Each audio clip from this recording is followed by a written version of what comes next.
Welcome back, everyone, to Pathologic. I just tried to load a game and I remembered we're not doing that anymore. So, it's all about trickery to you? Wherever have you come from? No. I detest trickery. But if we ourselves are to suffer deception, our hands are no longer tied. Where are we? Well, the muscular contraction is there. Means you're already inside of him. This must be one of the ventricles, right here. What a silly place. It's stuffed. So it's not real for now? I don't think it has started yet. Does it matter what it's made of? It's definitely struggling. We need to perform Sectio Transversalis. Cut the wall. There's no other way out. What else is there to do? I know what to do. Those who favor hard logic and direct action are bound to be misguided. Only a miracle can set us free without us having to destroy something. And I can do miracles. Just let me. Will you please be quiet? You're a liar and a thief. Who is going to believe you when you keep lying to yourself? The truth is my shepherd. Whatever happens, I will find answers, and justice will be restored. I will perform the operation. Medica morbo adhibe. Don't you go all bossy on me, clever clogs. You will act justly, but your justice will blind you and become his demise. This calls for the gentle hand of a surgeon. Step aside, both of you. Your gentle hands are used to killing, not giving life. You will inevitably do harm. As for Brainy, he has no regard for casualties at all. Neither of you knows compassion. Yes, it seems unlikely that we'll get along well, but there's only one truth. Any choice is right as long as it's willed. That's the truth of the matter. Only the heart will show you the right choice. Stop thinking about yourselves. Think of the sick. He's in pain. I can't see it yet, but I can feel it. It's not even a trap. It's a grave. Subipsum funis sumus. Can't say I hold a soft spot for it. I can see that. You're full of hate. Stuffed or not, it's breathing. I can hear it. It can be healed rather than killed. You mean you won't become a killer? But you will. Mark my word, that's exactly what will happen. But I can avoid it. No, we won't ever get along. I suggest we be on our way. The sooner the better. Off we go then? Let's go. The clock is ticking. I think they're talking about the town. Or maybe the game itself. Because if this is the theater, then the theater is a part of the heart of the town. Definitely. I don't know. It is finally time for us to play The Changeling! Clara had a dream. A foggy morning. Having passed a wicket gate, she's now dawdling somewhere, piles of dry leaves rustling in her wake. A familiar voice calls out to her. She lifts her eyes and sees her own twin sister point at an old man, convulsing and weeping in unbearable agony. Clara darts from the man to save him with her healing touch, but so does her sister. The girls exchange confused glances. This is the story of a thief girl who has chosen her own past, ceased to be the instrument of blind fate, and refashioned herself into a free miracle worker. Clara wakes up. Could the dream have been prophetic? She has prophetic dreams often. She's no longer surprised by them. She knows that they are sent by the powers that want to warn the herald of what the future holds for her. There were a lot of clues hinting at the veracity of the message. She does indeed know how to treat those in pain with her miraculous hands. She is indeed willing to ease their suffering. She truly strives to do the right thing. She loves her fellow beings. The girl is eager to do good deeds, even if that requires her to go through pain and hardships. Changeling wakes up at the edge of a pit in the ground. Sleep hasn't brought her comfort. Her back and legs ache as though she has walked many miles. Her hands are covered in mud. There are traces of dried blood on her bare knees. It's dark. The dawn is a few hours away.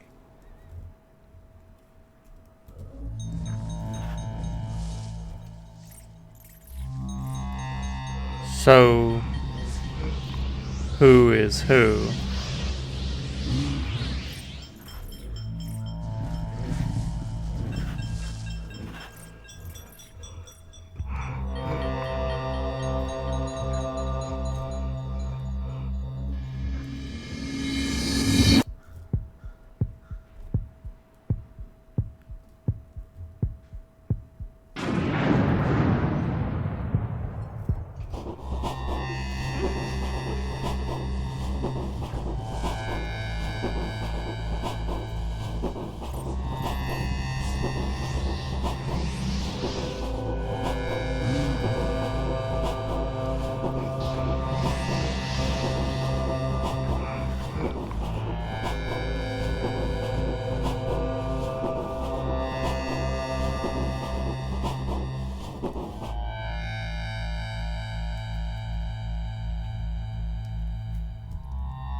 Huh. I feel like this is going to get very complicated.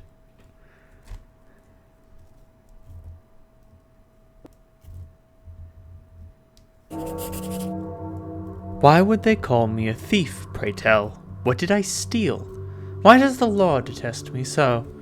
The only thing I remember is that I am an outlaw and will forever be persecuted. Was I really that good a thief, I wonder? I have nothing of value, just myself and these rags I wear. My crime is horrendous. Still, I am beyond redemption. Back in the day, every heart was open before me. Now, whatever doors approach to slam in my face. This is terrifying. Where should I run? With whom shall I seek shelter? Shall I find what I stole and give it back? Who will agree to take it off my hands? Who will answer my questions, if not you? In which the changelings finally finds her sister, thus confirming the prophecy of the twin angels. Oh. Is it just me, or do I move faster? I feel like I move faster than the other characters, which would just be a fucking godsend. How small you are, how frail. Will you survive in this horrible world? What happened to your face? How can you say something like that? You haven't seen my face. It's behind the mask, nor can I see your face. You can't see my face, as if I were wearing a mask too. That's funny. Is there anything you wanted to tell me? Aren't you? You'll have been taught to eat, drink, sleep, and move around, heal yourself, even to breathe. This place drains your health all too fast. Even a seasoned person must stay alert. Not everyone manages to cope. I don't need your advice. I think I'm familiar with eating. You open your mouth and go nom. Okay, and I just can't talk to him anymore.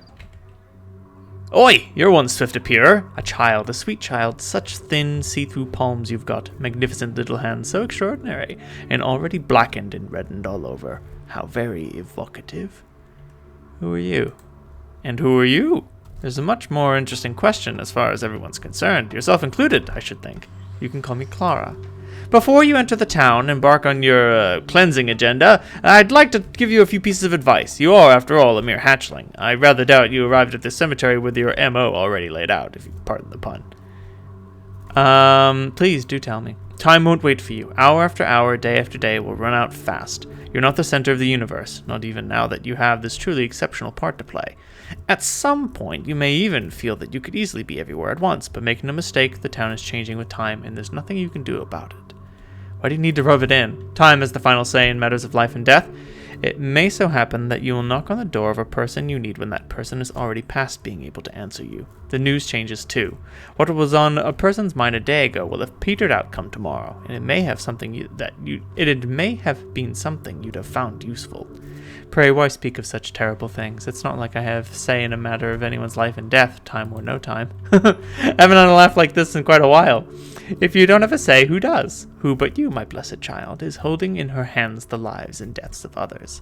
But be careful with your terrible gift. Every death will count against you. No amount of trickery is too much. No price is too high for maintaining a viable reputation. Yes, you will have a reputation too, my dear. I don't think you'll find that sullen horse easy to tame. It will be full of surprises. Your reputation will be falling, always relentlessly, and it's decisive in, everything. How many friends you've got, how many enemies. Trust opens the right doors and the right lips. Why will it always be falling? I'm a good person, but people are convinced to the contrary. You will exist in several guises here. The guise that will live in the collective mind, and one may speculate the collective memory is a most terrifying one. Every day, people will witness signs of your otherworldly nature, and they will be frightened. No, I will be remembered for my mercy, and always spoken of in praise. You'll see. People will always appreciate your help, and I can assure you a lot of people are going to need help these days. Relieving sufferers from their misery is appreciated a great deal. Sometimes a person is in such pain that even euthanasia will be a blessing, especially for the incurable. Do I have a good reputation right now? Right now? Search me, but that's easy to find out. In fact, it's generally a good idea not to neglect checking up on your status. Has my kind-hearted colleague spoken to you about it yet? He has. Most importantly, don't forget to stop by the caretaker's lodge. You've got people awaiting you there, and they have no doubts about your identity. As it happens, they've just drawn proof of your arrival from a pile of oracle bones. Your turning up in person will duly impress them. Tarry not. I'll remember that, kindly teacher, thank you. Me? I'm not much of a teacher. More like your faithful servant. I'm here because of you, It's you who are the teacher, as you say. What up? This supple-handed runaway had no mercy for a wounded man. He can't be a true warden. Oh, so right now Grace doubts the Haruspecs. Surely you're not going to hurt a poor caretaker's daughter, are you? I may be useful to you yet. If I die, who's going to look after the graves? So you're the cemetery caretaker. Don't worry, I won't do you any harm. I've been forgotten here. So now my side is all damp. See? My lady has come to find out what the dead are saying about your fate. And what are they saying? They're saying they've already vacated 7 of the 9 corners of their house for the guests that are due. All of the house's inhabitants are now crammed into the remaining 2 corners. Can you imagine the harvest that death is about to reap? Scary. I can picture vividly this house with the dead crowded in those corners, expecting the many guests. My lady doesn't want to believe it. She says the future can be changed. This is her pity talking. Where did you come from? I thought you were going to stay at grandfather's. You only went there yesterday, after all. What are you talking about? Well, there was a girl, the spitting image of you. She came here just before you did. It wasn't dark yet. And she went to grandfather. Oh, so the Shabnak did visit Isidore. But it wasn't her who killed him. Have you seen her with your own eyes? Just like I'm seeing you now. Must have been my sister. Only in things of small value, they usually are bold enough not to trust to appearances. Where did you come from, girl? Tell me your name.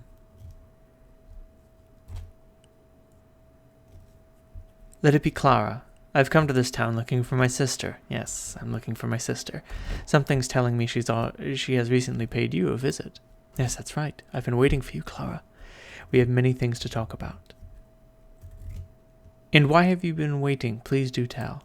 No, not here. Listen, you need to go to my house, report to my husband, the ruler, Alexander. He will take care of you, and I will be there later when Grace and I are finished with our business. If I am guessing who you are correctly, then we are all saved. Are you in danger? Yes, the bones say we are in danger, the likes of which has not been on this earth. Go to our house, Clara. If you are who we have been waiting for, you will have no trouble getting there, and no one will threaten you on your way. I'll do as you say. To the rod. I must hasten to meet him and explain my arrival. I feel faster.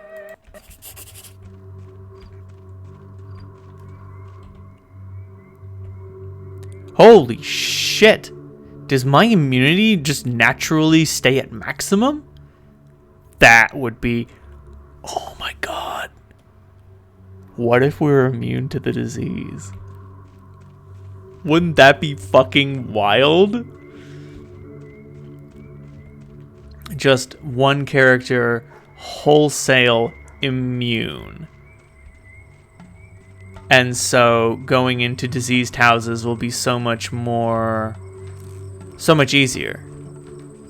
And even if we're not like completely immune, just having our immunity default to 100% instead of 50 will be a valuable thing. It means that we can risk ourselves in ways other people can't. Day 1, 6 in the morning. So I'm not attack on sight yet, but I know I don't have too much time. And I'm guessing I have 0 money, but 2 lockpicks. Interesting.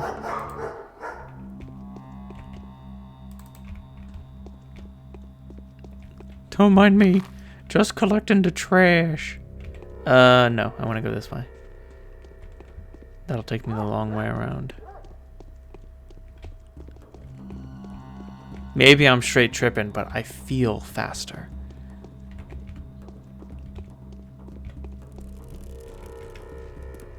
Ooh, I have equipped a lockpick. And no, we don't get to punch things. We get to wave our hands. I get to wave my magic hands at people and hope that it does damage. Oh, gracious. And it appears we are shorter.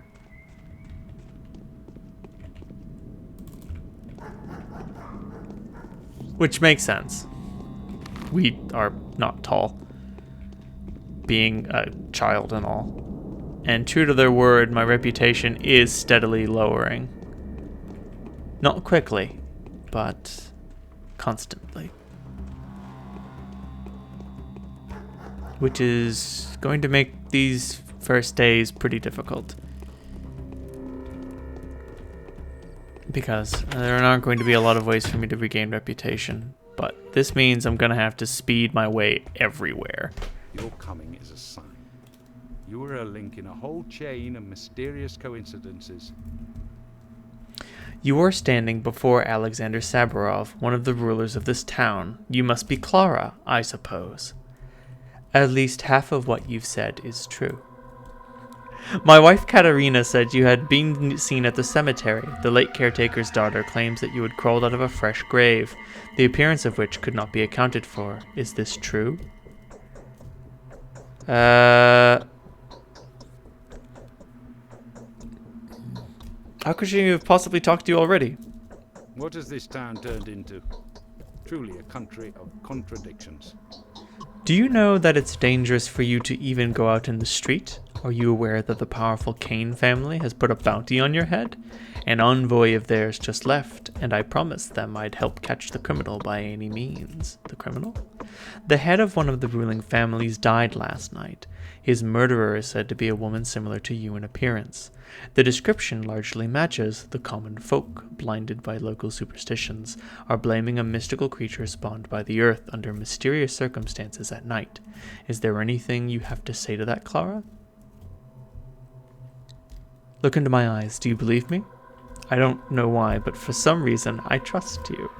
I get this strange feeling as though I have known you for a long time, and that makes me suspicious, Clara, pointing as it does to the fact that you control an otherworldly power of some kind.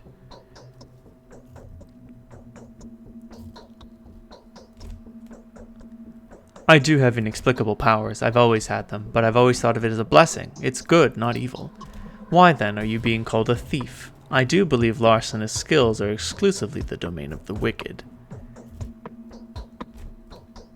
That's not quite fair, but evil is alien to me. I've always helped people and always considered it a blessing. Indeed, you are a miracle worker. That makes you almost a saint. Yes, a status like that precludes accusations of murder and theft. But then explain to me the meaning of those coincidences. If not for my blind faith in my wife's words, I would have no doubt that you are an evil spirit, a spawn of the netherworld. And if you don't explain that mystery at once, I swear even Katerina's influence will not save you. Wait, I'll tell you. I have a twin sister. She looks exactly like me, is named the same, and wears the same clothes. I fear she was the one who committed all those terrible crimes. All right, have it your way. I accept this explanation, and I believe you.